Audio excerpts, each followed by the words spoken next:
100 day English চ্যালেঞ্জের day 21 future perfect tense.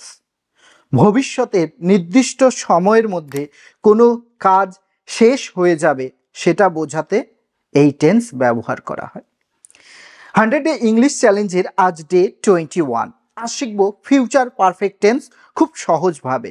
তবে তার আগে আজকের 5টা শব্দ সম্পর্কে জেনে নেওয়া যাক। ফিনিশ মানে শেষ করবে, কমপ্লিট কমপ্লিট মানে সম্পূর্ণ করবে, রিচ রিচ মানে পৌঁছবে, রাইট রাইট মানে লিখবে, লার্ন লার্ন মানে শিখবে।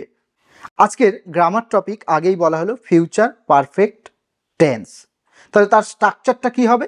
সাবজেক্ট প্লাস শ্যাল বা উইল প্লাস হ্যাভ প্লাস ভার্বের পাস্ট পার্টিসিপল বা third group plus object.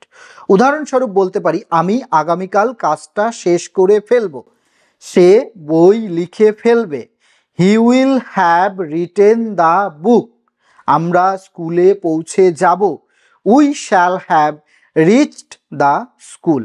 Speaking প্র্যাকটিসের জন্য আমরা কি বলতে পারি? I will have completed my homework, আমি আমার হোমওয়ার্কটা শেষ করে ফেলবো।